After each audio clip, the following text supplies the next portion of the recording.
Les épreuves disent premièrement, la première parole de connaissance de l'épreuve, l'épreuve est en train de dire qui vous êtes dans le présent. Ce que vous vivez, ce que vous affrontez, les difficultés que vous affrontez, révèlent qui vous êtes aujourd'hui. Les épreuves, deuxièmement, révèlent également qui vous serez. Le type d'épreuve que vous avez révèle quel type de grandeur vous attend.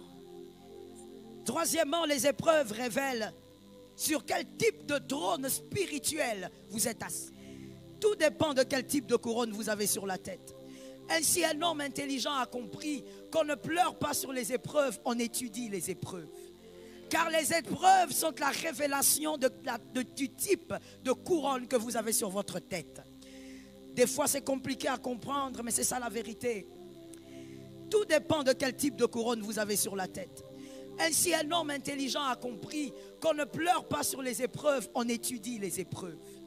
Car quand tu es dans l'épreuve, il n'y a pas d'offrande à donner pour que tu sortes de l'épreuve. Nous condamnons, nous maudissons cet évangile. Il n'y a rien à donner pour que l'Éternel te sorte de là. Au contraire, celui que l'Éternel a pris pour mettre dans ce couloir, c'est celui qui a été gracié. Les épreuves qui commencent de votre enfance révèlent quel type de personne vous êtes. Vous créez la terreur dans le monde invisible. Voilà pourquoi il y a l'agitation. Lorsqu'il n'y a pas le feu, les serpents ne sortent pas. Quand tu es dans l'épreuve, il n'y a pas d'offrande à donner pour que tu sortes de l'épreuve. Nous condamnons, nous maudissons cet évangile. Qui a compris. Les épreuves sont des présages. Les épreuves annoncent quelque chose. Les épreuves parlent. J'espère que quelqu'un a retenu, nous l'avons dit, c'est pour la vie, que les épreuves s'invitent. Ce n'est pas vous qui les cherchez. Et même, je vais vous choquer, Dieu ne les envoie pas. Les épreuves ont des yeux. Les épreuves vous localisent seuls. Les épreuves vous trouvent seuls. Les épreuves connaissent votre adresse à cause de votre identité. Les épreuves se collent à vous selon votre couronne. Lorsqu'une épreuve arrive dans votre vie, ce n'est pas seulement, comme on l'a vu le vendredi, que vous puissiez vous agiter comme une chenille. Ne vous agitez pas. Lorsque les épreuves arrivent, les épreuves sont en train de prophétiser. Ah, ça tombe sur quelqu'un.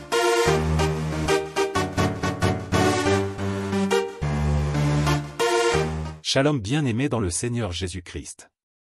Aujourd'hui, la servante de Dieu Joëlle Gloria Cabassel, pasteur principal de l'église Assemblée évangélique Nouvelle Alliance de Kinshasa, parle des épreuves que nous traversons ont souvent un rôle plus profond que celui de simplement nous éprouver. Elle révèle des aspects essentiels de notre vie, de notre foi et 1. La force de ta foi. Les épreuves mettent à l'épreuve la solidité de notre foi. Il est facile de dire que l'on croit en Dieu lorsque tout va bien, mais quand les difficultés surgissent, notre foi est testée. Est-ce qu'on persiste à croire que Dieu est bon et fidèle, même dans la tempête? Les épreuves révèlent si notre foi repose sur des bases solides ou si elle vacille dès que nous perdons le contrôle. C'est dans les moments difficiles que notre relation avec Dieu se fortifie, car nous apprenons à nous appuyer davantage sur lui. 2. La profondeur de ta persévérance. Les épreuves révèlent également notre capacité à persévérer, à ne pas abandonner lorsque tout semble perdu. La persévérance est le fruit d'une foi active. C'est en passant par des moments d'épreuve que nous développons la résilience. Ces moments difficiles nous enseignent la patience et nous permettent de progresser, non pas en fuyant les défis, mais en les affrontant avec courage. La persévérance devient ainsi le signe que nous croyons vraiment en ce que nous espérons et que nous sommes prêts à surmonter toute épreuve pour honorer notre foi. 3. La maturité de ton caractère. Enfin, les épreuves sont un creuset dans lequel notre caractère est purifié et renforcé.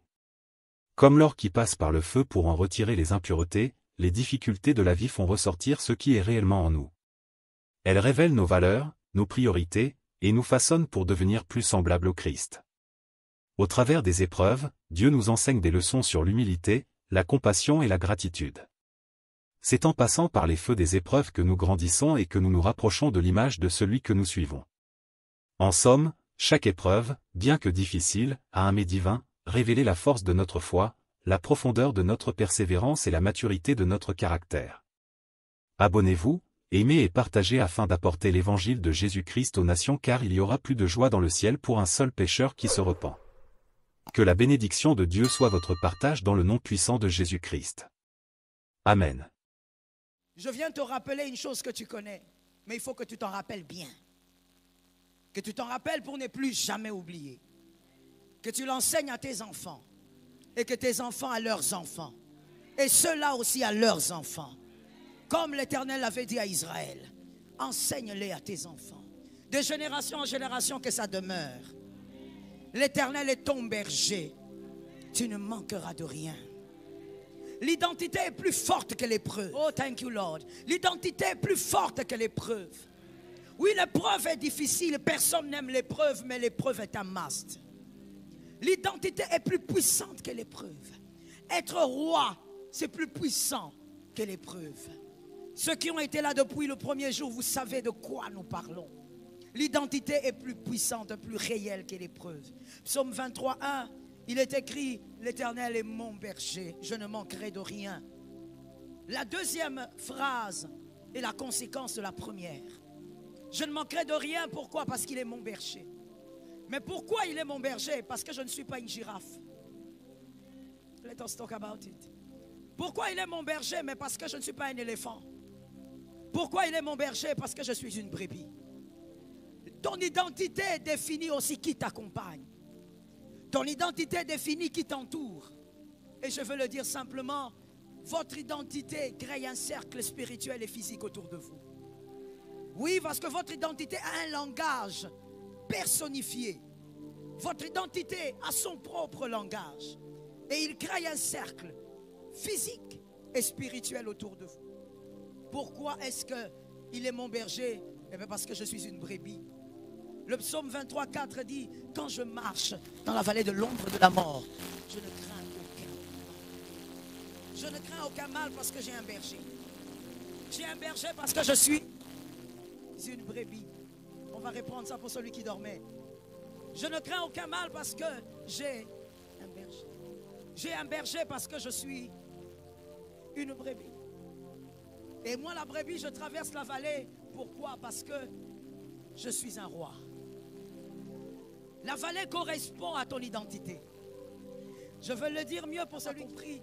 La vallée s'invite par rapport à ce que tu es. La vallée, les épreuves s'invitent dans ta vie par rapport à ce que tu es. David a connu la vallée parce qu'il était un roi. L'ours et le lion viennent à David parce que c'est le tueur de Goliath.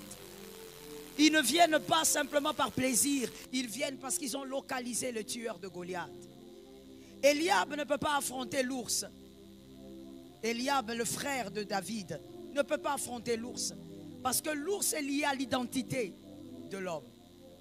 Ils sont fils d'Isaïe. Ils ont tous un même père biologique, mais ils n'ont pas tous la même couronne. Ainsi, les épreuves ne peuvent pas localiser Eliab, alors qu'Eliab est le grand frère de très loin à David. Eliab fait partie des aînés. Mais il n'a pas affronté les épreuves de David, il n'a pas affronté le lion. Parce que le lion, il s'invite selon votre identité. Votre couronne invite vos épreuves. Tout dépend de quel type de couronne vous avez sur la tête. Ainsi, un homme intelligent a compris qu'on ne pleure pas sur les épreuves, on étudie les épreuves. Car les épreuves sont la révélation du type de couronne que vous avez sur votre tête. Des fois, c'est compliqué à comprendre, mais c'est ça la vérité. L'ours n'est pas qu'une bataille. Le lion n'est pas qu'une bataille. Nous parlons de David. L'ours et le lion ne sont pas que des batailles. Ce sont des présages.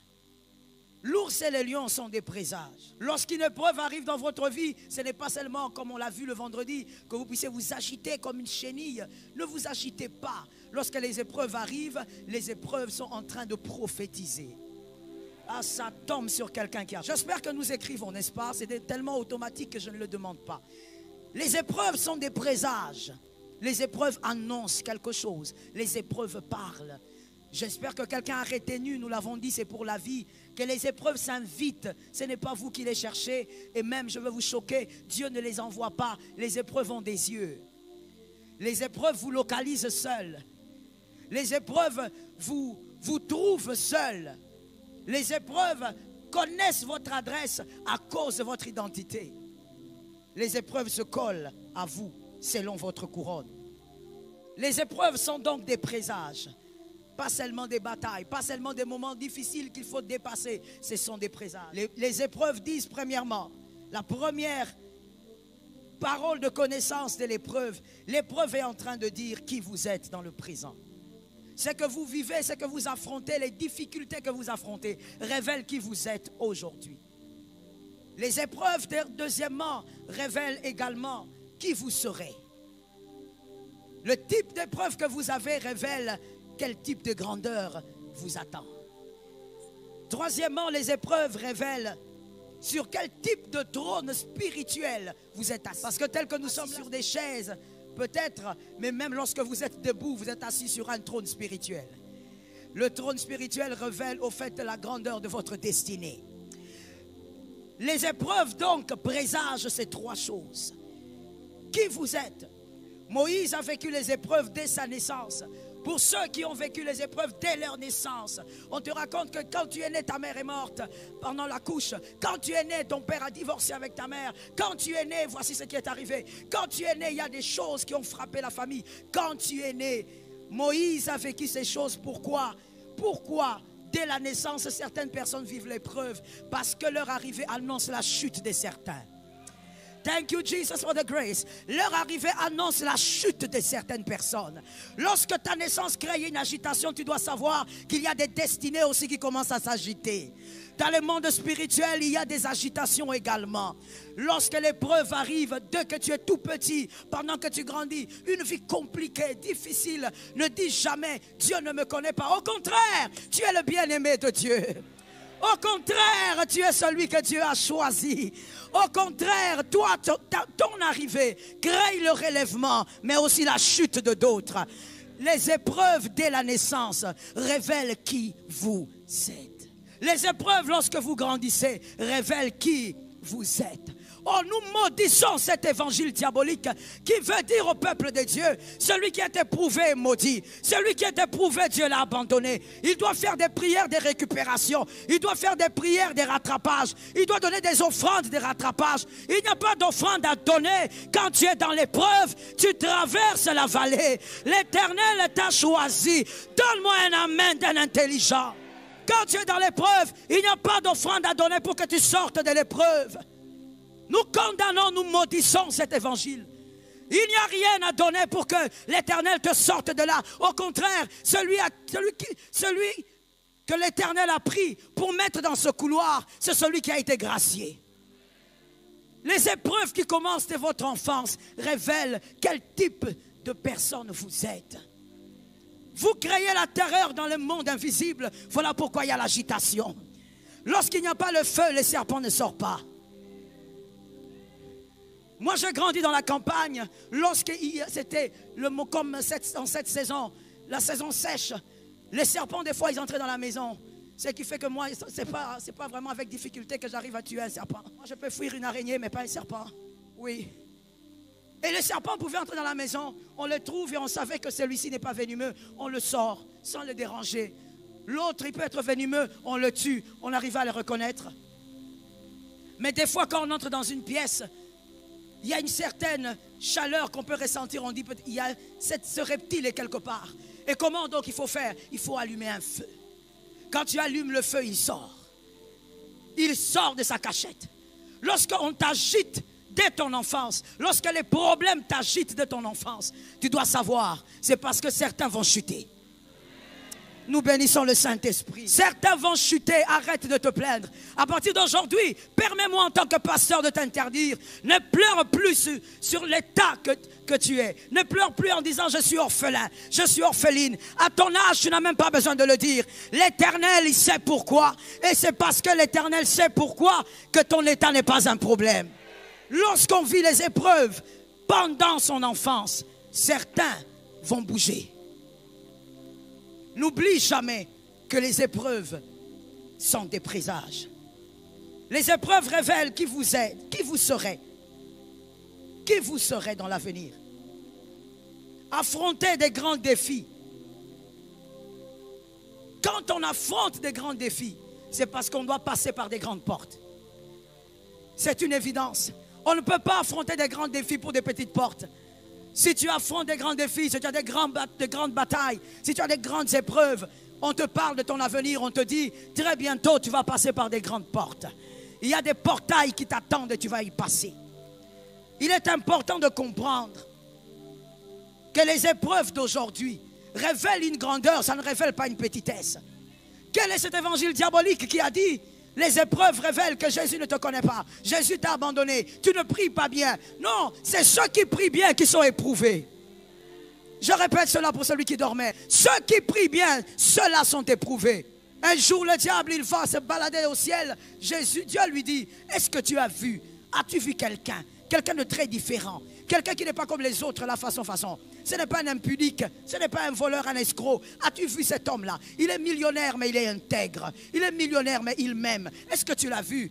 Le diable a dit, oui, je l'ai vu, mais il est comme ça parce que tu lui as tout donné. Dieu a commencé à éprouver Job. Pourquoi? Parce qu'il était meilleur. Ce sont les meilleurs qui passent par l'épreuve. Est-ce que quelqu'un m'entend bien? Ce sont les meilleurs que Dieu fait passer par le feu. Dieu sait qu'au bout du feu, il sortira de l'autre côté. Lorsque Dieu n'a pas confiance en toi, il ne te fait pas vivre l'épreuve. Il sait que tu vas pécher. Il sait que tu vas abandonner cette année. Il sait que tu vas l'humilier. Alors il ne le fera pas. Mais s'il a confiance en toi, il te fait passer par le feu. Il sait qu'à la fin de l'année, le bonheur et la grâce. Ça tombe sur toi, tu es localisable. Ce sont les meilleurs qui passent par l'épreuve. Est-ce que quelqu'un m'entend bien? Les épreuves présagent. Où est-ce que tu vas? Qui est-ce que tu deviendras? Les épreuves révèlent, je dis la troisième chose, le type de trône. Le type de trône spirituel sur lequel tu es. Il y a des personnes qui sont méprisées parce que le trône est grand. Oh, je vais te dire quelque chose que tu dois retenir pour la vie. Enseigne-le à ton fils, enseigne-le à ta fille. Il faut qu'il le sache. Tu dois savoir que lorsque spirituellement tu as un grand trône, le monde physique ne te supporte pas. C'est une réalité, c'est un fait. Lorsque dans le monde spirituel, tu as un grand trône, le monde des hommes, le monde naturel ne pourra pas te supporter. Jephthé, on l'a rejeté comme un malpropre. On lui a dit, tu ne vas pas hériter. C'est normal, dis à un frère, c'est normal. Non, parle à celui-là, c'est ton frère dans le Seigneur. Dis-lui, c'est normal.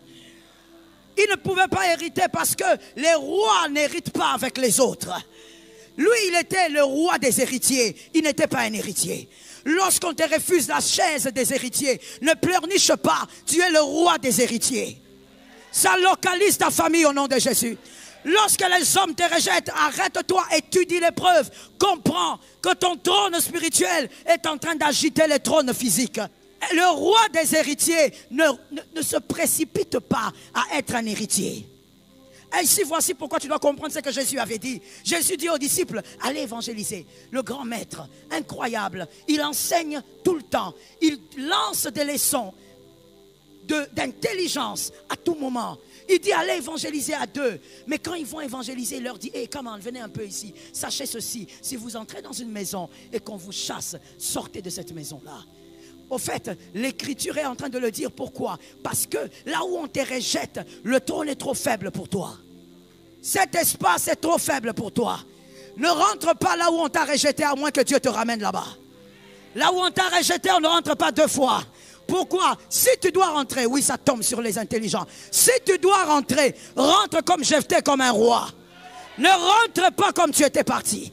Lorsque tu es rejeté quelque part, tu es mal respecté quelque part, tu dois savoir qu'il y a quelque chose qui dérange ici. Ce n'est pas physique, c'est spirituel. Il y a des gens qui te regardent, qui disent, je ne sais pas pourquoi je ne t'aime pas. C'est normal, le trône spirituel dérange. Celui qui a un trône spirituel élevé ne peut pas être à l'aise au milieu des hommes. Les hommes seront toujours en train de te jalouser, en train de te mettre mal à l'aise. Pourquoi? Parce que ce qu'ils ne voient pas dérange.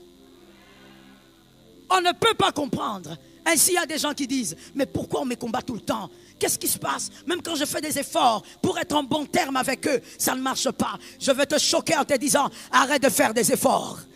Arrête de faire des efforts. Je répète, arrête de faire des efforts. Je répète, arrête de faire des efforts. Ne fais pas des efforts pour t'entendre avec les crocodiles. Toi, tu es Moïse. Ça ne marchera pas. Certaines choses ne peuvent pas marcher. Pourquoi? Parce que c'est ton trône spirituel qui est en train de déranger. Gloire à Dieu pour les épreuves que tu as vécues l'année passée. Gloire à Dieu pour les épreuves que tu vivras cette année. Ton amen n'est pas normal. Donne un amen de quelqu'un qui comprend. Gloire à Dieu pour toutes ces épreuves. Change ton regard face à tes épreuves. Comprends qu'il y a quelque chose d'invisible qui dérange et que la gloire de Dieu se manifeste. L'épreuve s'invite chez vous par rapport à votre identité spirituelle. L'épreuve ne peut pas venir, ton épreuve ne peut pas aller chez ton frère ni chez ta sœur. Ça dépend de l'identité spirituelle. Ce que tu peux affronter peut tuer un autre. Ce que toi tu peux digérer peut donner la constipation à un autre. Je parle des épreuves. Ce que toi tu as pu supporter pouvait amener quelqu'un d'autre à se pendre. Il ne faut pas croire que les épreuves viennent chez toi par hasard. Non, les épreuves s'invitent parce que les épreuves on va le dire, les épreuves se reconnaissent en toi. Les épreuves se reconnaissent en toi. Ton identité attire le type d'épreuve que tu as. Le type d'épreuve que tu as, plusieurs croyaient que tu allais finir. Tu as vu? Tu es là. Lève ta main droite et dis avec moi, tant que Jésus est là, nous sommes là. Il y a des gens qui ne t'ont pas vu. Tu t'es isolé tellement que l'épreuve était forte. Est-ce que ces personnes sont là? Shalom bien-aimés dans le Seigneur Jésus-Christ. J'espère que vous avez aimé cette vidéo. Abonnez-vous et partagez pour porter l'évangile de Jésus-Christ aux nations, car il y aura plus de joie dans le ciel pour un seul pécheur qui se repent. Merci de faire partie de notre famille Wonderful Jésus-Christ.